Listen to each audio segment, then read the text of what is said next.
Hello and welcome back to another Omniheroes video.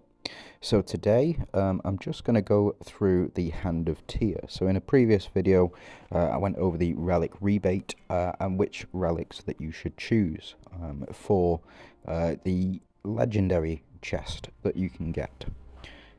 The reason that I wanted to make this video is because in that last video I went over this relic, the Hand of Tyr, very briefly. But I just wanted to go over it in more detail, just to explain exactly what it does. For those people who don't know, or for those people who think they know, and actually it's a learning experience, because it's always a learning experience for me, always finding something new about the rules and the mechanics of the game. So let's jump into it. So the first and foremost ability, so the ultimate, for the Hand of Tyr, it removes the seal on severed arm, unleashing earth-shattering power, dealing currently for me 92% plus 37 relic damage to all enemies.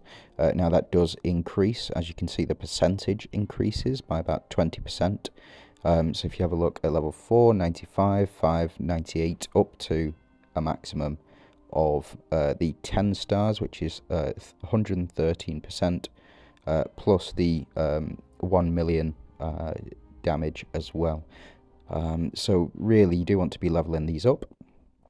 Now I know it's a difficult and long and arduous process, so just be patient with these relics. They do build up over time. I wouldn't rush to get these done as quickly as possible. The attack the relic damage is great, and it does add up eventually, especially if you're casting a lot of these throughout the course of a match. But the primary function of this relic is not to do damage, but it's more for resetting, and I'll show you that in a second. So the second one that you'll unlock, I'm not going to go to the link skill, I'm going to go to the passive. So after casting Hand of Tyr, resets the cooldown of recovery and burst type relics, and grants all allies shield equal to 200% of the relic's attack damage.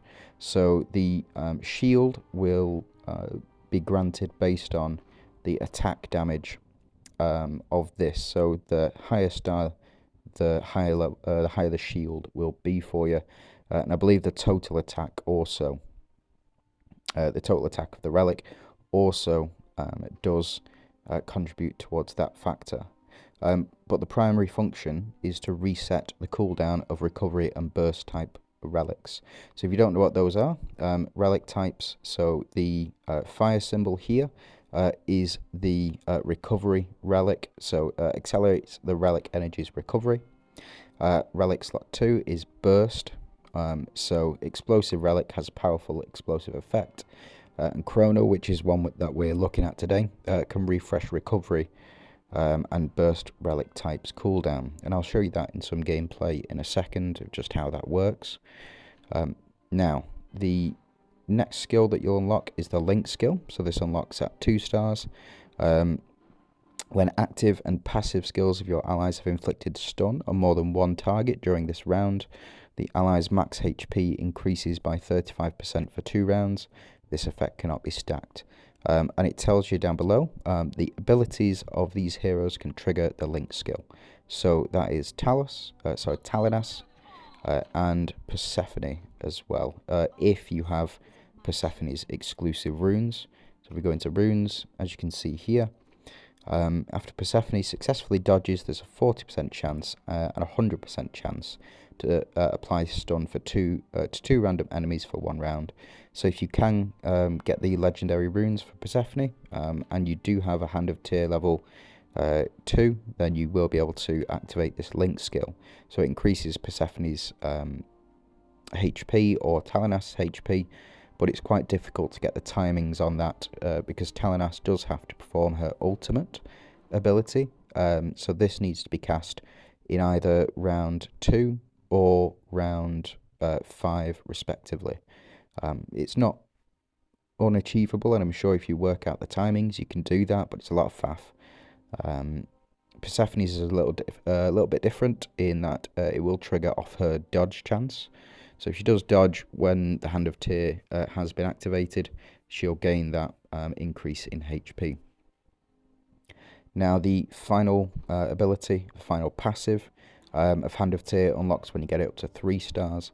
So when all allies reach a total of 50 stacks of buffs, all allies additionally gain 1 stack of shield equal to 25% of their max HP. And if you unlock to 7 stars, it increases shield effect equal to 40% of max HP. So quite a powerful ability, especially on a Glorian setup. Glorian's known to have very high stacks, and it's just 10 stacks per ally that you do have. So not difficult to get up to that 50 stacks of buff, especially when Glorians are stealing the buffs from enemies and also providing buffs to themselves through passives, ultimates, and secondary attacks as well. So yeah, really good relic. The first legendary relic that I obtained, and that was through, I have mentioned previously, but in the relic vault, if you go to the rebate, as you can see here, if I perform 200 prayers, I'll be able to choose 30 shards of any one of these. Hand of Tyr was the first one that I went for, and primarily because I was running an Avengers setup. I didn't have a Glorians team at the time, and should have really prioritized the Glorians, but I did choose wisely for this one, even if it was for the wrong reason. It's like when you do maths homework and you get the working out wrong, but you get the answer right. It's similar to that. So for me, Hand of Tyr is invaluable in all of the runs that I do, all of the attempts that I do. Just to mention as well, the Glorians. So when a Glorian synergy mate attacks, it has a 100% chance to take 3 stacks of base buff, such as attack boost, defense boost, etc. from the target. And this relic synergy unlocks when 3 or more synergy mates are deployed. Steal 20% attack from all enemies and apply it on the allied Glorian synergy mates. The stolen amount cannot exceed more than 40% of their own attack. So as you can see here, this is the relic synergy. Now to obtain that, you need 3 relics and 3 synergy mates as well of this specific type. So Glorians. And if we go to the Avengers, when Avengers synergy mate revives, it has a 100% chance to retain the buffs prior to its death. Passing over the buffs that it did have before the unit died to when it revives as well. So a powerful effect indeed, and it just means that all of your units aren't resetting every time they die. It's a very, very good effect. So this Hand of Tyr is to be paired up with either the shield. So it's to be paired up with the shield, so this one, and the lantern, or if you do have a copy of it, the spear. I do not have a copy of it because I am not willing to pay £60-70 for one copy of one relic. It is a very good relic, and it does reduce the cooldown for your next one, for your next relic. It's very good, but I'm just not willing to pay that amount of money for one single item in one specific game. I could go out and I could buy a brand new, AAA game for the cost that it would cost for this particular relic. So that is a no from me. Now the relics for the Avengers again is the spear, and also the Stardust. Sorry, the spear and the sphere. I know, yeah. But the primary ones that you'll be using for Avengers will be the Healing Vase, which is this one, the Blades of Chaos, another very good relic, and pairs very well alongside this one in the Hand of Tyr. So those are your 3, and you'll do it in sort of a reverse order. So your Healing Vase will be first, then your Blades of Chaos, and then your Hand of Tyr to reset the first 2. So I'm just going to show you some gameplay on the Hand of Tyr and why it's so effective. and I will show you a strategy that I used personally when I first got the Hand of Tyr as well. So we are in the Lost City event, and we are on chapter 217, stage 9, for the Avengers. So we're going to pick up a couple of Avengers here, just to see if we can get it past. So we'll go Celine, Lachesis, and we will pop Persephone in as well. I'm going to move these two round, move Lachesis down here to the bottom.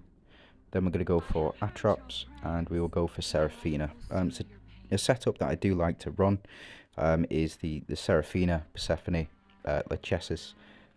If I was to not want to clear the stage and I just wanted to show it off, I would use this team. You've got 4 strikers and Lachesis to remove any buffs from enemies, but I think I will go for, in fact, let's take Seraphina. Let's keep Seraphina in because there's a Katrina on the enemy side. We'll take out Catherine here, and we will put in the Persephone as well. Now the relic setup that I would use for an Avengers synergy team would be Healing Vase. I would use Blades of Chaos and the Hand of Tyr as well. Now just to clarify what the Blades of Chaos do, if I click down here, hold it down. So the Blades of Chaos activate. Dual blades descends from the sky, unleashes relic damage to backline enemies, and increases the relic damage by 20% for each Avenger synergy mate deployed. The limit is 3, so the maximum that you can have that will increase the damage by 20% will be 3 Avengers, which we do have. Level 2, after casting it, it grants 2 stacks of Holy Shield to all allies, and then when an allies team total revise reaches 2, the relic has 100% to be cast again. So that comes from from leveling up. These stats do go down, so only grants 1 stack of Holy Shield and only has a 50% chance of proccing before you get to the 7-star mark. So good, very good investment. Blades of Chaos. I believe it's the best epic relic, besides potentially Excalibur for the Ethereals, which does provide that stun chance as well. So let's see the Hand of Tyr in action. We may get through this too quickly, but I doubt it. So let's have a look at see how it functions. So as you can see down here, the relics, the Healing Vase will trigger. It will proc Sal's increase in attack and damage. So as you can see, it goes up, and then we will see the Blades of Chaos go off in round 2. So we'll get through this first round, receiving a couple of blessings. It is good that Sal's taken a lot of this damage. We will get a full heal from Seraphina. We will get a heal from Lachesis, an increase in attack. Blades of Chaos does trigger, and then we'll increase damage again and give a fortitude effect. So as you can see, we've done a fair amount of damage to the enemy team. Unfortunately, Lachesis is down, but we just need to win in under a certain amount of rounds, 6 I believe. So after 4 more attacks, so Sal, the Hand of Tyr triggering, you see, not doing too much damage, but it does reset the cooldown timers for our other relics as well. And that is the whole purpose of this type of relic, the Chrono Relic. It is a really powerful effect and really does see through a lot of these stages. Now, I'm going to use it in a different context for next time. And I'm going to use it on a Glorian setup, and we'll just see how that goes. So that's all of the enemies down, effectively. Blades of Chaos kicking in twice because the number of revives is above 2. So we get 4 stacks of Holy Shield. We get our blessings, our heals, and our attack increases as well. And then that is Katrina taken out.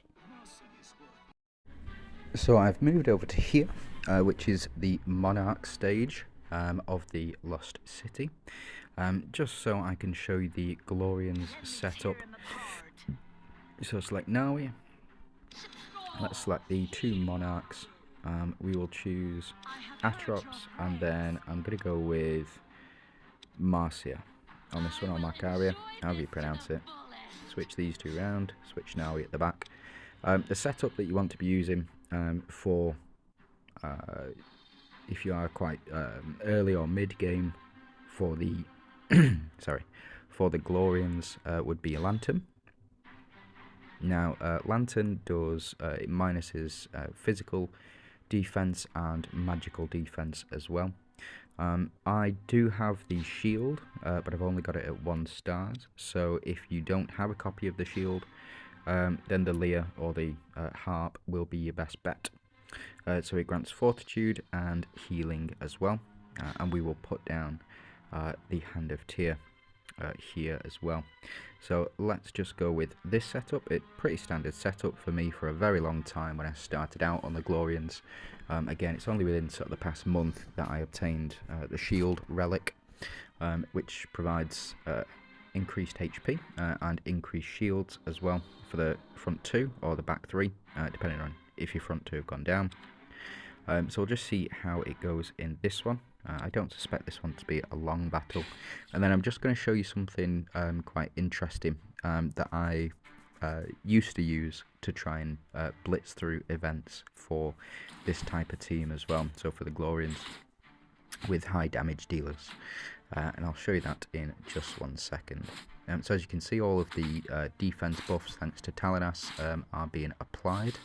And we are stealing buffs from the enemy, as we do have 3 Glorians, as well as 3 Glorian relics. So we do get a fortitude trigger and a heal, but we do get the decrease in defense. So a miss there from Nawi, unfortunately, which is a shame. But we see the lyre trigger, and it triggers twice. The reason for that is because we have an increased amount of buffs. So we see shield effect being increased here, and the stun effect. So if the Hand of Tyr had triggered, as you can see, after casting Hand of Tyr, so when you activate, if of your allies have inflicted stun on more than 1 target during this round. So as you can see, the timing's a bit strange for it, but it did reset all of our relics, and then we went straight into casting our Lantern again. Now, something very interesting about this, I'm just going to use a random stage down here, so Dawnbringers. So random, quite a cheesy interaction for this is if you go Healing Vase, into Lantern, into, if you do have Hand of Tyr, you can use this, or you can use the shield. I'll show both, but I'm going to show Hand of Tyr because it's Hand of Tyr Showcase. So if you have a look here, we go Healing Vase, into Lantern, into Hand of Tyr, and I'll show you why that is quite important as well. So we do have 2 relics for the Glorian synergy, so we're going to be stealing a few buffs from enemies. So we get the healing effect, we get the Lantern, and then we go straight into Hand of Tyr, followed up by healing effect and Lantern again. So it's a very useful strategy if you do want to see the 5 triggers for the Hand of Tyr. And as you can see, this will happen again in 3 rounds, so hopefully we won't finish off enemies before then, but I suspect we may do.